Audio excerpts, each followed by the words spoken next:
ಟೌನ್ಶಿಪ್ನ ಜಟಾಪಟಿ ಇದೀಗ ರಾಜಕೀಯ ಜಟಾಪಟಿಗೆ ಸಾಕ್ಷಿಯಾಗಿರುವಂತದ್ದು. ಇವತ್ತು ಬಿಜೆಪಿ ನಿಯೋಗ ಭೇಟಿಯನ್ನ ಕೊಟ್ಟು ರೈತರ ಜೊತೆ ಒಂದಷ್ಟು ಸಂವಾದವನ್ನ ಮಾಡಿ ಸರ್ಕಾರದ ವಿರುದ್ಧ ಕಿಡಿಯನ್ನ ಕಾರಿರುವಂತದ್ದು. ಈ ಬಗ್ಗೆ ಮಾತಾಡಲಿಕ್ಕೆ ನಮ್ಮ ಜೊತೆ ಸ್ಥಳೀಯ ಶಾಸಕರಾದಂತಹ ಎಸ್.ಸಿ. ಬಾಲಕೃಷ್ಣ ಅವರಿದ್ದಾರೆ. ಟೌನ್ಶಿಪ್ ವಿವಾದ ಅಥವಾ ಜಟಾಪಟಿ ಬಗ್ಗೆ ಏನೆಲ್ಲ ಹೇಳ್ತಾರೆ ಅಂತ ಕೇಳೋಣ.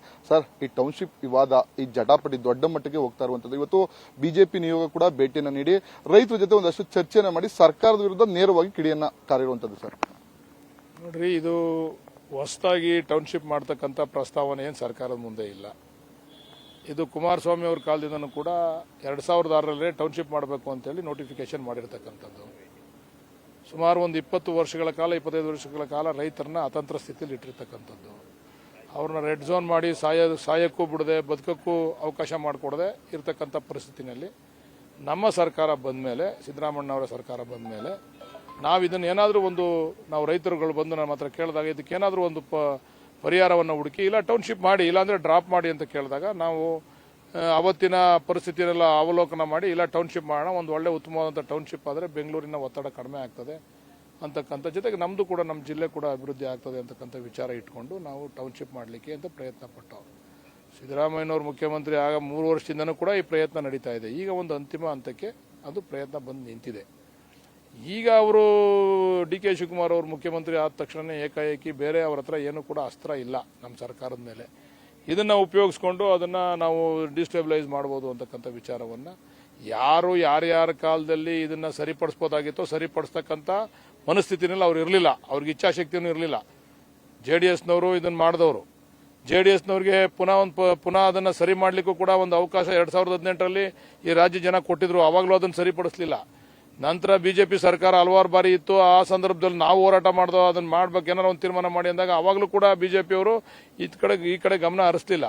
ಈಗ ಡಿ.ಕೆ. ಶಿವಕುಮಾರ್ ಅವರು ಈ ಜಿಲ್ಲೆಯ ಮುಖ್ಯಮಂತ್ರಿ ಆಗಿದ್ದಾರೆ. ಈ ಜಿಲ್ಲೆ ಮುಖ್ಯಮಂತ್ರಿ ಆಗಿರೋದ್ರಿಂದ ಸರ್ಕಾರಕ್ಕೆ ಏನಾದರೂ ಕೂಡ ನಾವು ತೊಂದರೆ ಮಾಡಬೇಕು ಅನ್ನೋ ಉದ್ದೇಶದಿಂದ ಈ ಒಂದು ಪರಿಪಾಠವನ್ನು ಬೆಳೆಸ್ಕೊಂಡಿದ್ದಾರೆ. ಬಹುಶಃ ಇದು ಅವರಿಗೆ ಫಲಿಸಲ್ಲ ಅಂತ ನಾನು ಅನ್ಕೊಂಡಿದ್ದೇನೆ. ಈ ರೆಡ್ ಝೋನ್ ಅನ್ನೋಂಥದ್ದು ಸಾಕಷ್ಟು ಚರ್ಚೆ ಆಗ್ತಿರುವಂತದ್ದು. ಮೊನ್ನೆ ನಿಖಿಲ್ ಕುಮಾರಸ್ವಾಮಿ ಹೇಳ್ತಿದ್ರು, ಅಂದ್ರೆ ರೆಡ್ ಝೋನ್ ಇರಲಿ, ರೈತರು ಬೇಡ ಅನ್ನೋ ಕಾರಣಕ್ಕೋಸ್ಕರ ನಾವು ಯೋಜನೆ ಬಿಟ್ಬಿಟ್ವಿ.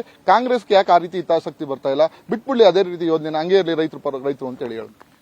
ನಿಖಿಲ್ ಕುಮಾರಸ್ವಾಮಿ ಅವರ ಈ ಮಾತು ಬಾಲಿಶವಾದಂತ ಕೂಡಿರ್ತಕ್ಕಂಥ ಮಾತು.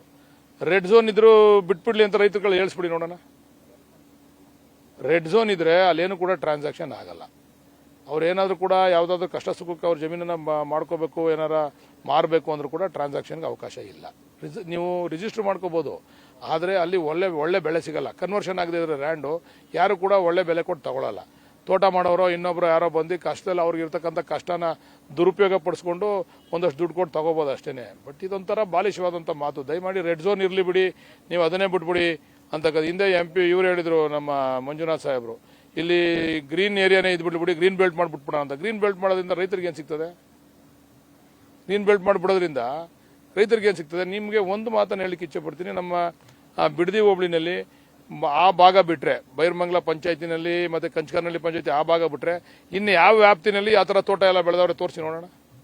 ಅಂದರೆ ರೆಡ್ ಝೋನ್ ಇಲ್ಲ ಅಂದಿದ್ರೆ ಇಷ್ಟೊತ್ತಿಗೆ ಅದು ಕೂಡ ಸಂಪೂರ್ಣವಾಗಿ ರಿಯಲ್ ಎಸ್ಟೇಟ್ನವರ ಪರವಾಗಿ ಮಾರಾಟ ಆಗಿ ಹೋಗ್ತಿತ್ತು. ರೆಡ್ ಝೋನ್ ಇರೋದ್ರಿಂದ ಅನಿವಾರ್ಯ, ಅವ್ರು ಏನು ಮಾಡ್ಲಿಕ್ಕೆ ಆಗಲ್ಲ, ಅದು ಸೈಟು ಮಾಡೋಕ್ಕಾಗಲ್ಲ, ಏನು ಮಾಡ್ಲಿಕ್ಕಾಗಲ್ಲ, ಇಂಡಸ್ಟ್ರೀಸು ಮಾಡೋಕ್ಕಾಗಲ್ಲ.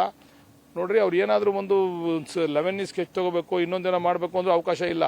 ಒಂದು ಡೈರಿ ಕಟ್ಟಲಿಕ್ಕೆ ಜಾಗ ಕೊಡಬೇಕು ಅಂದ್ರೆ ಅಲ್ಲಿ ಅವಕಾಶ ಇಲ್ಲ. ಒಂದು ಊರಿನಲ್ಲಿ ಅವರೆಲ್ಲ ಹೇಳ್ತಾವ್ರಲ್ಲ ಹಾಲಾಗ್ತಾರೆ ಅಂತ, ಅವ್ರು ಡೈರಿ ಕಟ್ಟಲಿಕ್ಕೆ ಒಂದು ಜಾಗ ಕೊಡಬೇಕು ಅಂದ್ರೆ ಅದಕ್ಕೂ ಅವಕಾಶ ಇಲ್ಲ. ಇಂಥ ಸಮಸ್ಯೆಗಳ ಮಧ್ಯೆ ಅದಕ್ಕೇನಾದ್ರು ಒಂದು ಪರಿಹಾರ ಹುಡುಕಬೇಕು ಅಂತೇಳಿ ನಮ್ಮ ಸರ್ಕಾರ ತೀರ್ಮಾನ ತೆಗೆದುಕೊಂಡಿದೆ. ಸರ್ಕಾರದ ವಿರುದ್ಧ ದೊಡ್ಡ ಮಟ್ಟದ ಸಮರ ಸಾಧಿಸಬೇಕು ಅಂತೇಳಿ JDS ಬಿಜೆಪಿ ಇಬ್ರು ಸಜ್ಜಾಗಿರುವಂತದ್ದು. ಇದೇ ಭಾನುವಾರ ನಿಖಿಲ್ ಕುಮಾರಸ್ವಾಮಿ ಪ್ರತಿ ಹಳ್ಳಿಗೂ ಭೇಟಿಯನ್ನು ನೀಡಿ ಪರಿಶೀಲನೆ ಮಾಡ್ತೀನಿ ಅಂತ ಹೇಳಿರುವಂತದ್ದು. ಸರ್, ಈಗಾಗಲೇ ಒಂದ್ಸರಿ ಪರಿಶೀಲನೆ ಮಾಡವ್ರೆ. ನಮ್ಮ ನಿಖಿಲ್ ಅಣ್ಣವ್ರಿಗೊಂದು ಮಾತು ಹೇಳಕ್ ಶುರು ಮಾಡ್ತೀವಿ. ಸಿದ್ದರಾಮಣ್ಣ ಇದ್ದಾಗ ಪಾಪ ಅವ್ರು ಆಚೆಗೆ ಬರ್ತಿರ್ಲಿಲ್ಲ. ಈಗ ಡಿ.ಕೆ. ಶಿವಕುಮಾರ್ ಅವ್ರು ಆದ್ಮೇಲೆ ಪಾಪ ಅವ್ರು ಆಚೆಗೆ ಬರಕ್ ಶುರು ಮಾಡವ್ರೆ.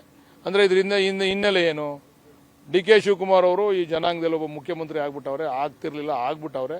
ಅವ್ರಿಗೇನಾದ್ರೂ ಮಾಡಿ ಅವ್ರ ಮುಖಕ್ಕೆ ಮಸಿ ಬೆಳಿಬೇಕು ಈ ವಿಚಾರದಲ್ಲಿ ಅಂತಕ್ಕಂಥದ್ದು ಇಟ್ಕೊಂಡು ಬರ್ತಾವ್ರೆ ವಿನ ಇದೇ ಮನಸ್ಥಿತಿ ಅವ್ರಿಗೆ ಮೊದಲೇ ಹಾಕಿರಲಿಲ್ಲ. ಡಿ.ಕೆ. ಶಿವಕುಮಾರ್ ಅವರು ಮುಖ್ಯಮಂತ್ರಿ ಆಗೋದಕ್ಕಿಂತ ಮುಂಚೆ ಸಿದ್ದರಾಮಣ್ಣ ಅವರು ಮುಖ್ಯಮಂತ್ರಿ ಆಗಿದ್ರಲ್ಲ, ಅವಾಗ ಯಾಕಿರ್ಲಿಲ್ಲ ಅವ್ರಿಗೆ ಈ ಮನಸ್ಥಿತಿ? ಇವ್ರ ಉದ್ದೇಶ ಏನು ಅಂತಂದ್ರೆ ಡಿ.ಕೆ. ಶಿವಕುಮಾರ್ ಅವ್ರಿಗೆ ಅವ್ರ ಕೆಟ್ಟ ಹೆಸರು ಬರ್ತಕ್ಕಂಥ ರೀತಿಯಲ್ಲಿ ಆಗಬೇಕು ಅಂತಕ್ಕಂಥ ಉದ್ದೇಶ ಬಿಟ್ರೆ ಇವ್ರು ರೈತರ ಪರ ಇರ್ತಕ್ಕಂಥ ಉದ್ದೇಶ ಅಲ್ಲ. ಸರ್, ಈ ಯೋಜನೆ ಯಾವುದೇ ಕಾರಣಕ್ಕೂ ಆಗಲ್ಲ. ವರ್ಷಾನುಗಟ್ಲೆ ಕಾಯಬೇಕು, ಪರಿಹಾರನೂ ಇಲ್ಲ, ಅಥವಾ ಜಮೀನು ಇಲ್ಲ, ಆ ಪರಿಸ್ಥಿತಿಗೆ ರೈತರುಗಳು ಬರ್ತಾರೆ ಅಂತೇಳಿ ವಿಪಕ್ಷ ನಾಯಕರು ಹೇಳ್ತಾ ಇರುವಂತದ್ದು. ಸರ್, ನಾವು ಎಲ್ಲರೂ ಕೂಡ ಒಪ್ಪಿಗೆ ಕೊಟ್ಟರೆ 2 ತಿಂಗಳಲ್ಲಿ ಪರಿಹಾರ ಕೊಡ್ತೀವಿ. 2 ತಿಂಗಳಲ್ಲಿ ನಮ್ಮ ಕೈಲಿ ಅವ್ರಿಗೆ ಪರಿಹಾರ ಕೊಡ್ಲಿಕ್ಕೆ ಆಗಲ್ಲ ಅಂತಂದ್ರೆ ನಾವೇ ಒತ್ತಾಯ ಮಾಡಿ ಅದನ್ನ ಡಿನೋಟಿಫೈ ಮಾಡಿಸ್ಕೊಡ್ತೀನಿ. ಅಂದ್ರೆ ಬಲವಂತವಾಗಿ ರೈತರ ಜಮೀನು ಕಿತ್ಕೊಳ್ಳೋದು ಅಂತಾನ ಸರ್ ಆಗಿದೆ? ಇದೆಲ್ಲ ಅಪಪ್ರಚಾರಕ್ಕೆ ಹೇಳ್ತಾ ಇರೋದು ನಾವು. ಅವ್ರು ಅಪಪ್ರಚಾರ ಮಾಡ್ತಾರಲ್ಲ, ಇವ್ರ ಹತ್ರ ದುಡ್ಡಿಲ್ಲ ಅಂತ. ನಾವು 2 ತಿಂಗಳು ಅವಕಾಶ ಮಾಡಿಕೊಡ್ಲಿ, ನಾವು ಪರಿಹಾರ ಕೊಡ್ತೀವಿ. ಪರಿಹಾರ 2 ತಿಂಗಳಲ್ಲಿ ಕೊಡ್ಲಿಕ್ಕಾಗಲ್ಲ ಅಂತಂದ್ರೆ ಅದ್ರದ್ದು ಡಬಲ್ ದುಡ್ಡು ಕೊಡ್ತೀವಿ. ಅದನ್ನ ಹೇಳಿ ವಿರೋಧ ಪಕ್ಷದ ನಾಯಕರು ಕೇಳಿ ಅವ್ರಿಗೆ ಹೇಳ್ತಾರ ಅಂತ ಒಪ್ಕೋತಾರ ಕೇಳಿ, ಅವರೇ ಮನವೊಲಿಸ್ಲಿ ಎಲ್ಲರದು ರೈತರು ಎಲ್ಲ ಒಪ್ಕೊಂಡವ್ರೆ.